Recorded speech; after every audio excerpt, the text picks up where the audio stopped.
It's important for us that we understand the nature of our bodies, of how our sense faculties work.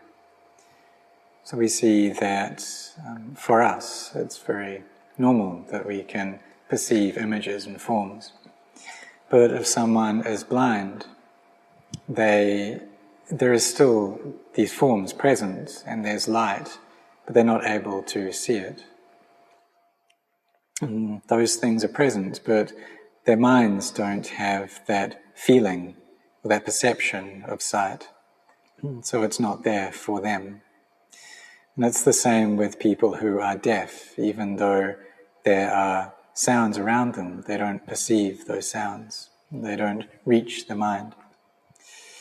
Or for people who get COVID, sometimes their nerves can be damaged temporarily. And so there's no feeling of any odor or smell that arises. So it shows that these perceptions we have, or being able to receive these things, depends upon our brains and how well they're functioning. Depends upon our nerves as well. So if our nerves are good, then the eye will be able to see things. And all of our sense organs, they have nerves associated with them.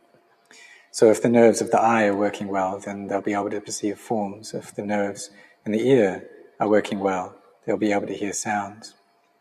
And it's the same with our bodies, with our skin, that if the nerves throughout our body is working well, then they'll be able to feel heat and coolness, something hard, whether something's painful.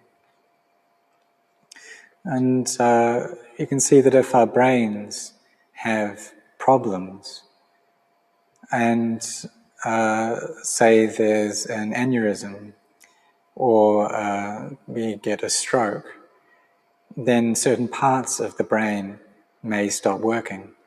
And if it's the part that feels things, then in that certain area that the brain is responsible for, we won't get any perception of feeling.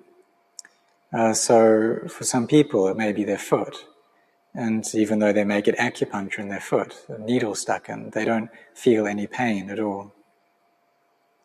So in order for these feelings to come about, the nerves have to be functioning and send that information to the brain for there to be the vijnana that comes up, this sense consciousness that comes up. But if there is the sense consciousness arising and our minds are lacking in peace, then it'll attach to everything that we experience as me and mine. It will see all the things in terms of self. So if we see something, we say that I see it. And if we can't see something, if we can't see it all, then we say that I can't see. But it's just nature that when causes and conditions are fully present, then that thing will arise. So sight will be able to come up. But when we see something, we take it a step further and say, it's me, I see it. And then the heart gives rise to liking and disliking. All these feelings of happiness and sorrow constantly pour into our minds. So the training of our mind is something that bears importance for us. We need to try to develop the peace within our hearts. So in meditation practice, there are many methods that we can use. There's the method of contemplating into physicality and mentality. The method of noting the rise and fall of the belly. So noting rising and falling as the breath comes in and leaves. There's the method of using the meditation words, the Buddho, Dhammo, Sangho, or just any mantra. And these are all techniques, methods for peace of mind, for the heart to gather into samadhi. We can also use contemplation, contemplating that this life is not sure, but death is sure. And this is also a method for bringing about peace. Or we can recollect the Buddha, the purity of the Buddha. And for some people, their minds are averse to just staying with the one word of Buddha. So they need to think some more actively recollect the qualities of the Buddha, that his compassion was vast, unbounded, limitless. There was no end to his karuna. And his mind was completely pure. He'd been able to defeat entirely the defilements in his heart. And when we think in this way, then our minds can settle down into peace. So these are ways of contemplating to bring about inner ease.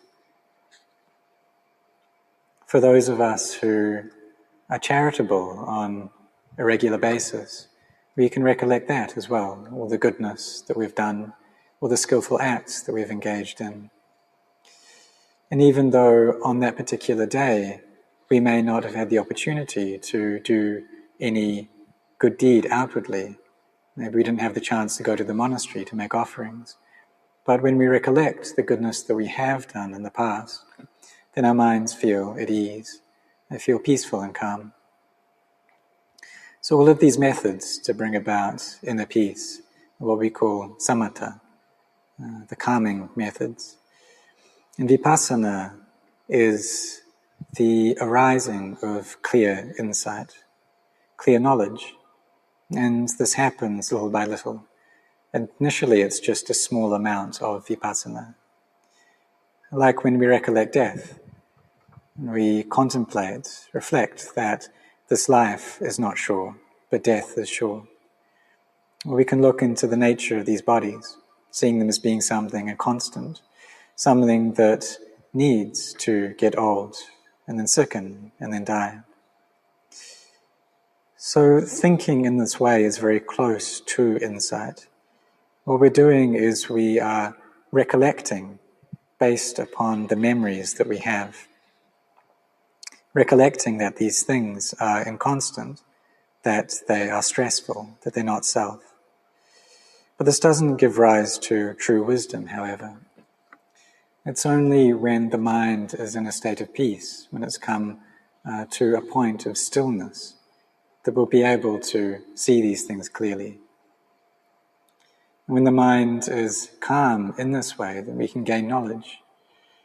When it starts to proliferate, it starts to spin its stories, then when our mindfulness is able to keep up to speed with that and be aware of it as it's happening, we'll gain true knowledge. And this is vipassana, this is insight.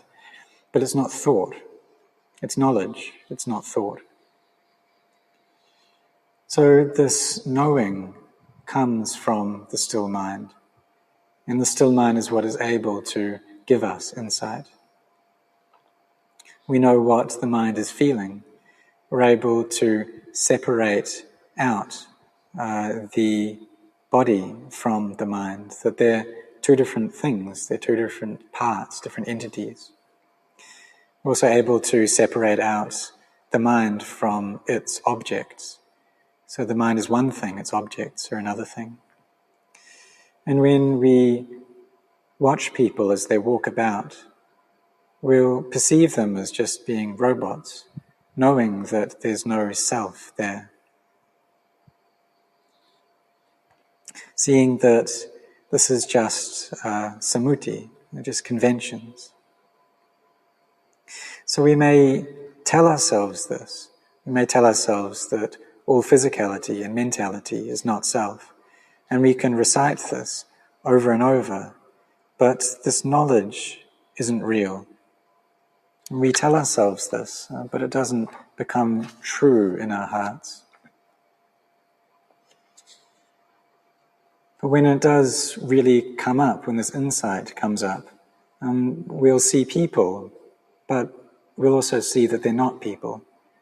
They're just a thing that's moving about. Or like these days, we could refer to them as robots. If they have all the different parts, they've got electricity flowing into them, then they'll be able to move. So we reflect upon bodies in this way. And so if our brain is working well, then the mind will be able to use that to give orders to the body. It can tell us to lift our hand, and the hand will rise. It can tell us to walk, and the body will move. It can tell us to eat, and it'll start eating food. And the mind can tell the body to sleep, and it will lie down. It'll be able to keep a sense of balance and be able to move well.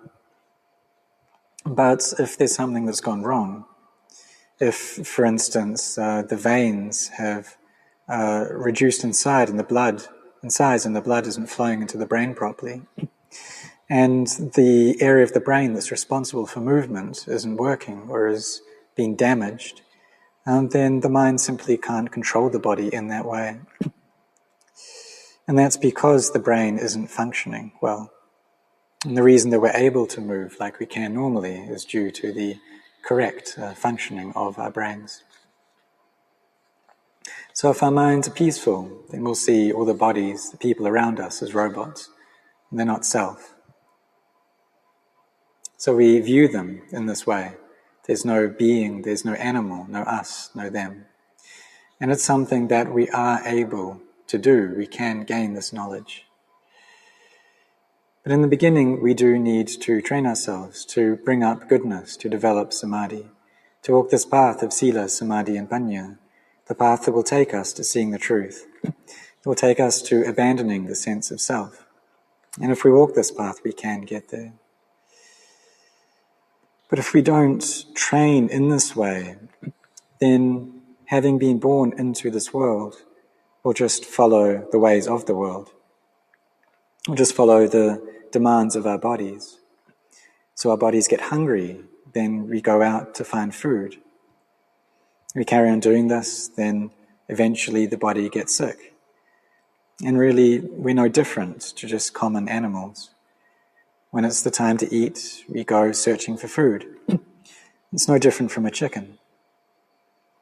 And then when night falls, we go to find some place to sleep.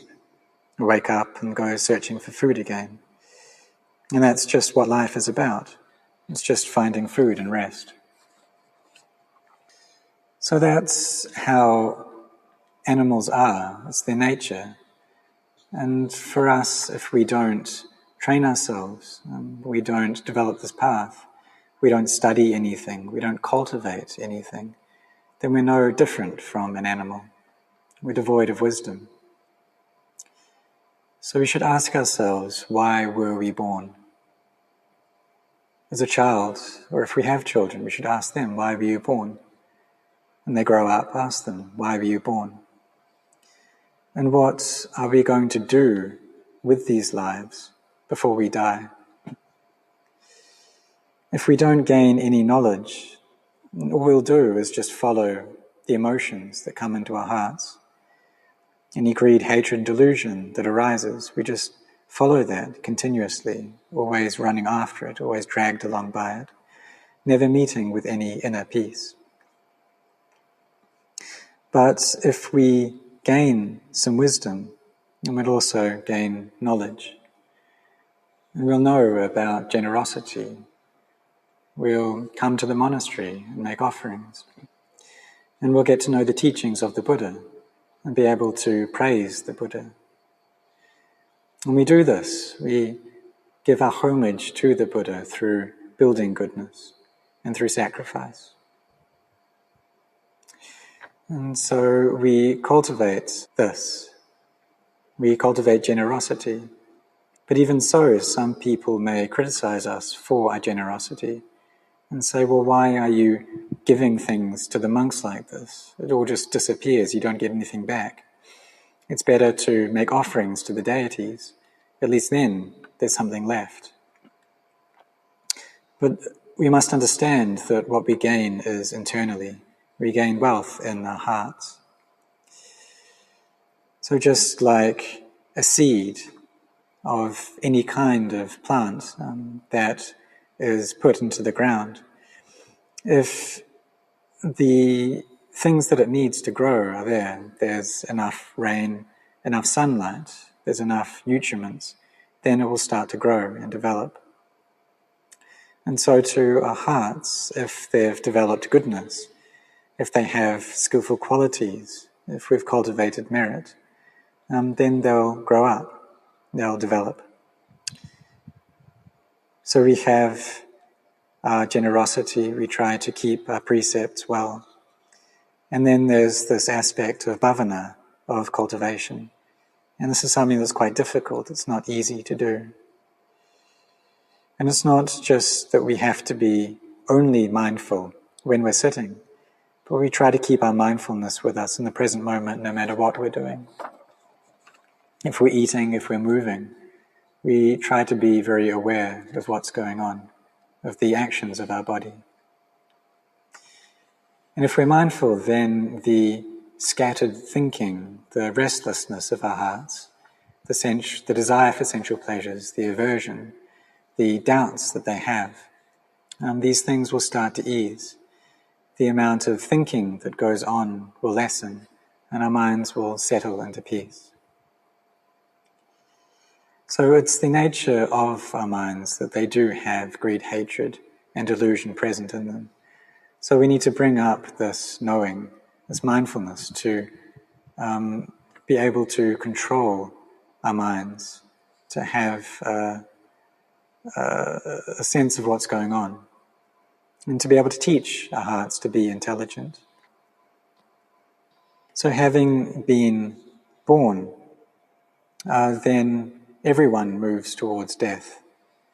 So if someone does something and we feel angry, we start to hate them, we should try to forgive them, and seeing that they too will have to die. And we can ask ourselves, well, what is it that we're angry at?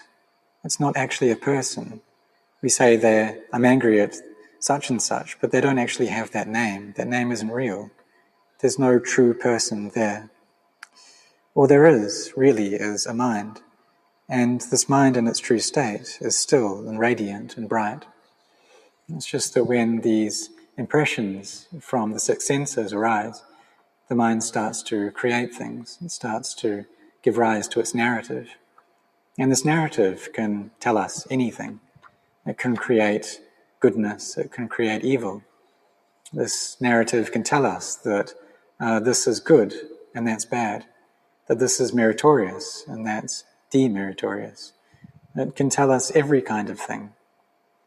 And this is the sankharas, the proliferation of the mind. So whenever the mind moves, it moves based upon its ignorance, based upon this perception of self and other. So we need to bring up knowledge. And the mind itself is this knowing element. It's something that's very natural. And just like water, that if we put different coloured dye into it, it changes a colour according to that dye. So if we put yellow colour into it, it goes yellow. A brown, it goes brown. But when we separate the dye out from the water, then the water turns pure and clean again. So what do we do? How do we do this with our minds? When the mind meets with any sense impression, then greed, hatred, and delusion will respond to that. The mind loses its stillness. It starts to think a lot, to become quite frantic.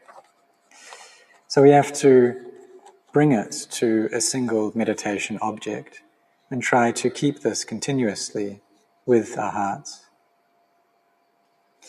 In this way, then, the mind will become temporarily free from the sense impressions. It will be empty of those impressions. And just like we've gone on holiday to another part of the country, that at that point we are free from our work and we feel very light, very at ease. We're able to rest our bodies and our minds and regain our energy so that we can come back to our work refreshed. And so if our minds are always experiencing these sense impressions constantly, there's just this endless barrage of them, then it'll be very frantic and chaotic. The mind will always be stirred up.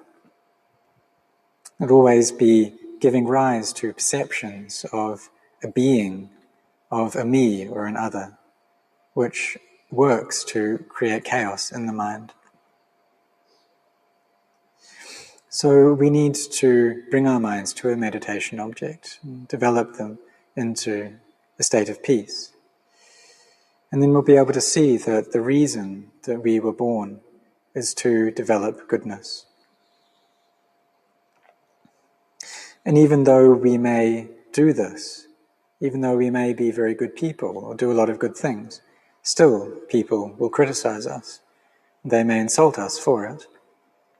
And even the Buddha, he devoted his life to goodness, and people still criticized him. He was the most supreme being in all of the worlds, higher than any Brahma or Deva, higher than any human or animal. There was no being at all in samsara that could equal the Buddha. And his mind was completely pure, had this great wisdom. And even so, people criticized him, people insulted him.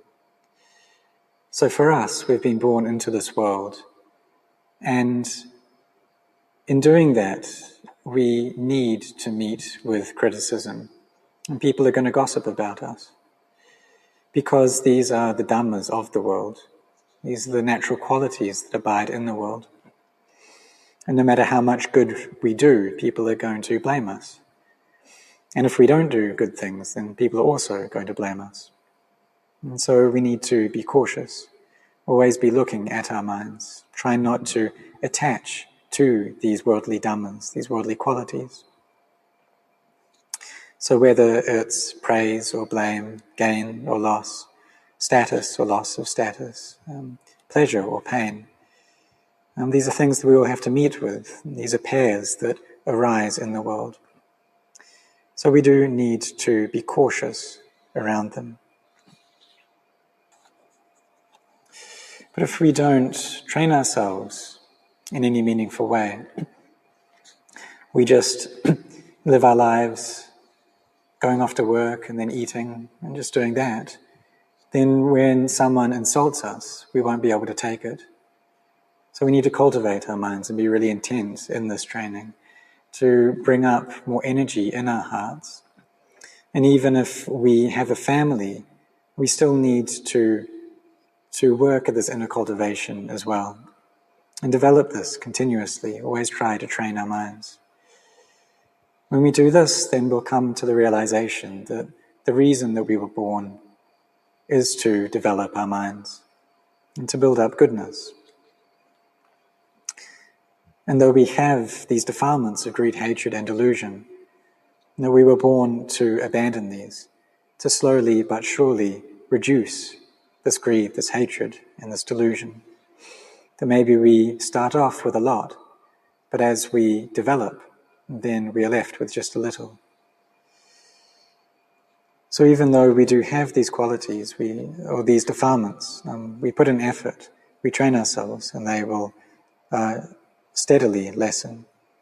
And we practice like this. And so that's the reason of this life, that we were born to train our minds. And there's a simile for this, or a metaphor, that say we're in the Tibetan tradition, the Vajrayana tradition. They say it's like you're caught by a yaka, by an ogre, and they ask you, why were you born? And if you're not able to answer the question, then that ogre is going to eat you. But if you can answer it, then it won't be able to eat you. It'll have to let you go. So this ogre, it doesn't exist anywhere externally. It's an ogre in our own hearts. Greed, hatred, and delusion are these ogres. These are the things which can hurt our minds, and hurt ourselves. Things that create inner heat, that create stress and suffering.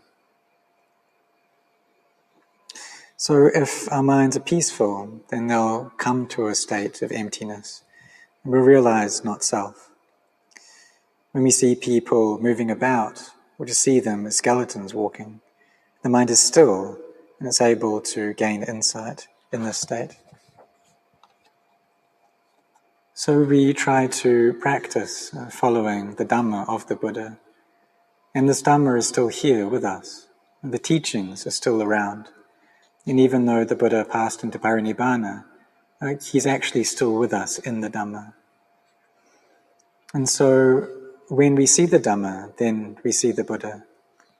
And the purpose of this life, the reason that we've taken birth, is to practice the Dhamma.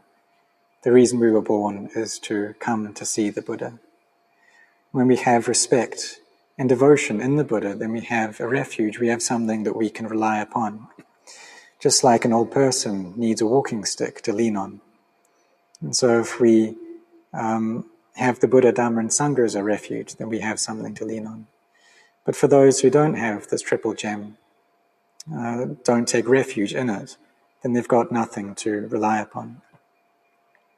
So in having faith in the Buddha, we also have this path of practice that's able to take us out of suffering. And we try to follow it as best we can, try to walk as far as we can in this life, to build up our paramis, until in the end we'll get to know and understand the Dhamma. We'll reach a true peace of mind. So whatever we're doing, I encourage you to have mindfulness.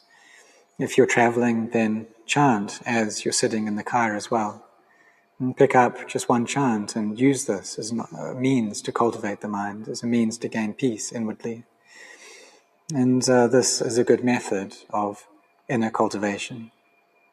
So may all of you see the Dhamma, and may all of your hearts grow in the Dhamma.